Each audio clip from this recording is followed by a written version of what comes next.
So my name is Bryant Alexander, and I am the CEO and founder of Reframe Coaching and Consulting. I am based in New York City. What prompted me to seek an education in coaching? Coaching was introduced to me in 2016, 2017 by a mentor of mine. And up to that point, I have been doing leadership development, people development work, specifically in higher education and nonprofit.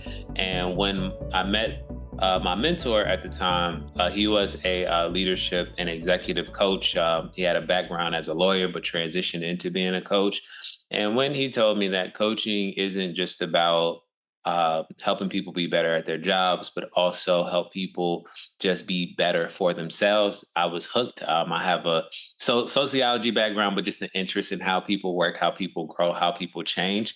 So I just really started to follow him, understand him, but then I wanted to advance my own education of this space. I was working as a career coach for some time, and I was like, it's something missing. I need some more information. I need some more knowledge.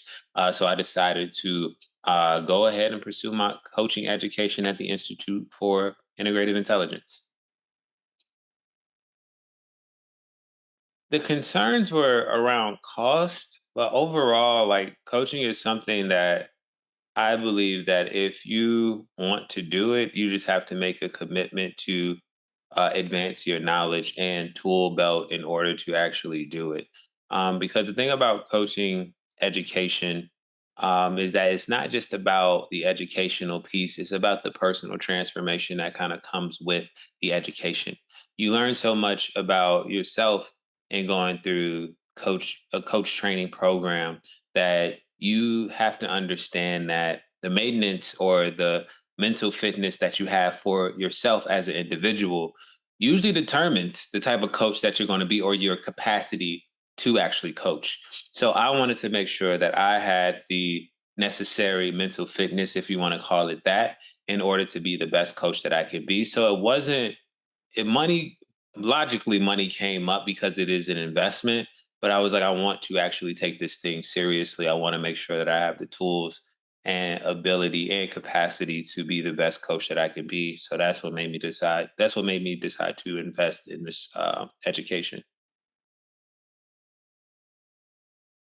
It was kind of the missing piece to the verbiage that I needed to actually position my coaching business. What I mean by that is I always think that we usually get caught up in when it comes to just development in general for people. We always get caught up in how am I personally developing, how am I professionally developing, and I think that the institute with this integrative approach, I was able to get the verbiage and the understanding of what the type of coaching I actually wanted to do. It's not necessarily I hate to call it life coaching, but I think that I just had the ability to have more of an understanding of like, oh, I want to coach the whole person and just let it be that.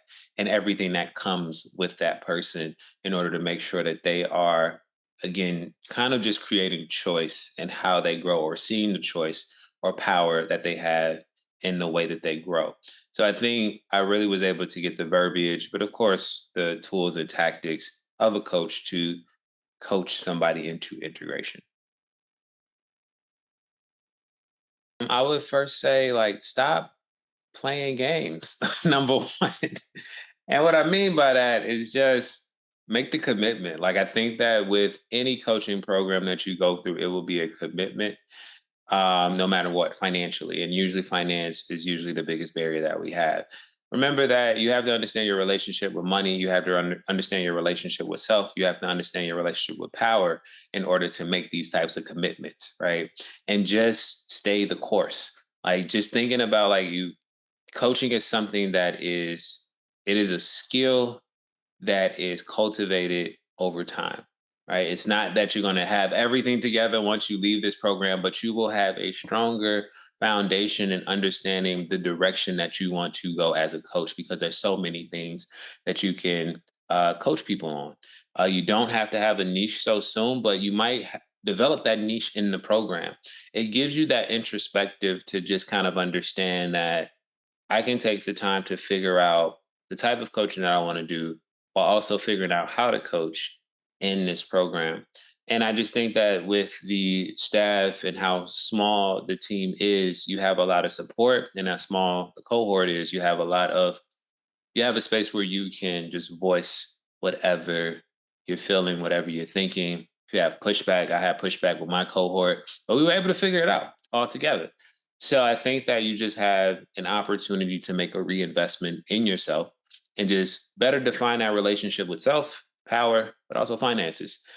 So you're doing a service for yourself if you are making this commitment to do this work. My one word would have to be uh, growth.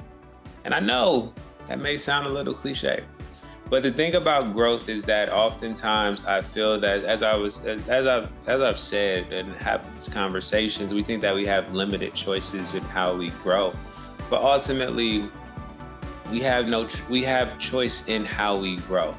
We can either stay where we're at right now, or we can make a decision to say like I want to be better for myself so I can be better for everybody else around me.